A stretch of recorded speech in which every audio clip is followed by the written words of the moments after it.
Bem, pessoal, agora nessa semana de atividades domiciliares nós vamos falar sobre semelhança de figuras, tá certo? O assunto dessa semana será semelhança de figuras. Então fiquem atentos às explicações e o que é necessário para que a gente possa resolver as questões relacionadas a esse assunto.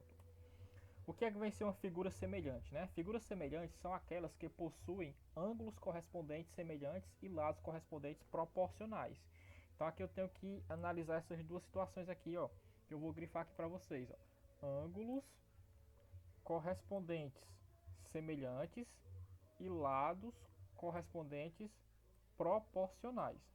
Então isso aqui são para que as figuras sejam semelhantes, elas precisam obedecer esses dois critérios: ângulos correspondentes semelhantes e lados correspondentes proporcionais.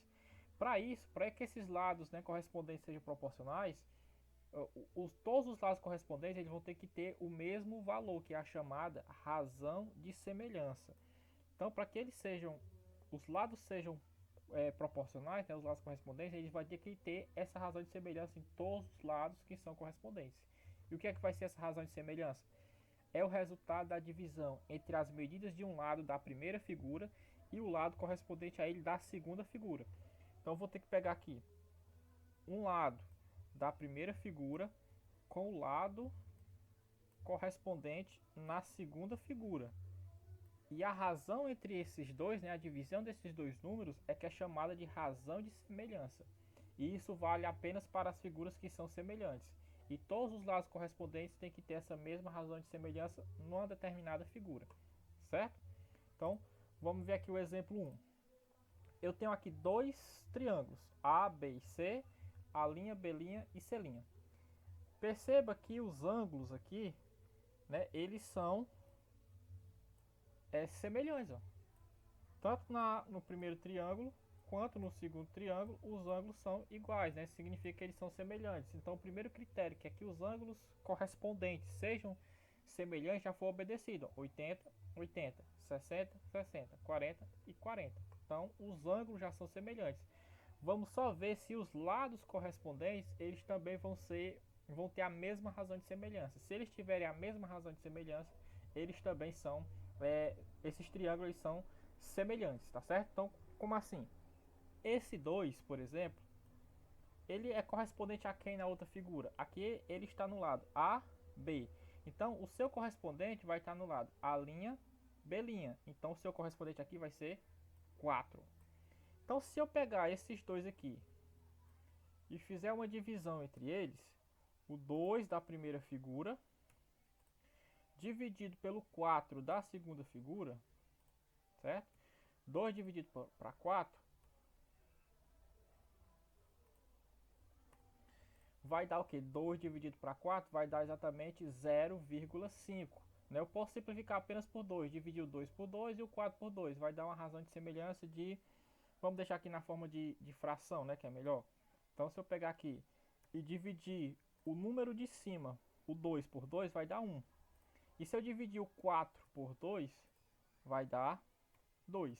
Então, a razão de semelhança aqui desse lado AB com o lado A', B' é 1 sobre 2. Essa é a razão de semelhança. O que é que isso significa? Significa que os outros lados correspondentes também têm que ter essa mesma razão de semelhança.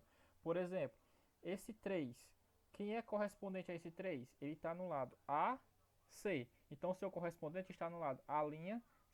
Então, o seu correspondente aqui vai ser o 6. Então, o correspondente desse 3 é o 6. E ele tem que ter a mesma razão de semelhança. Então, vamos ver se vai dar a mesma razão de semelhança. Se eu pegar aqui o 3, certo? Vamos pegar aqui o 3 sobre o seu correspondente que é 6. Nesse caso, eu posso simplificar esses dois aqui por 3. Eu posso dividir o 3 por 3 e posso dividir o 6 por 3. Então, vou simplificar por 3 nesse caso. É o único número que dá para simplificar essa fração. Então, se eu pegar esse 3 e dividir por 3, eu vou obter 1 como resultado, não é isso? 3 dividido para 3, 1. E se eu pegar o 6 e dividir para 3, eu vou ter como resultado 2. 6 dividido para 3 é 2. Então, a razão de semelhança aqui, 1 sobre 2. Perceba que deu igual. Esse com esse deu igual. Então, por enquanto, o triângulo ele é semelhante. Mas falta a gente verificar um lado para ver se ele vai ser semelhante mesmo. Então, agora o outro lado correspondente a quem? O 4 com o 8, foram os dois números que sobrou.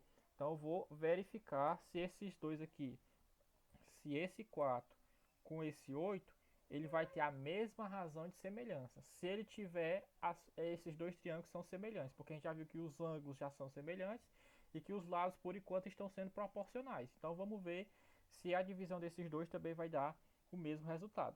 Então, se eu pegar aqui esse 4 primeiro, né? Da primeira figura é o 4, sobre o 8 da segunda figura. Né, se eu pegar aqui o 8 da segunda figura, eu vou ter o seguinte. Nesse caso, eu posso simplificar por 2, certo? Eu posso simplificar isso aqui por 2, mas eu posso fazer uma simplificação logo direta. Eu posso simplificar logo tudo por 4, certo? Porque dá para dividir por 4 também. Então, se eu pegar o 4 e dividir por 4, vai dar 1. Se eu pegar o 8 e dividir por 4, vai dar 2. Então perceba que a razão de semelhança aqui desses dois, né, que a razão entre eles é 1 sobre 2. Como os três lados correspondentes deram a mesma fração, né, a mesma proporção, então esses dois triângulos, eles são semelhantes. Então vou dizer que esses triângulos são semelhantes. São semelhantes. Certo? Então esse foi o primeiro exemplo a respeito da semelhança de figuras, tá ok?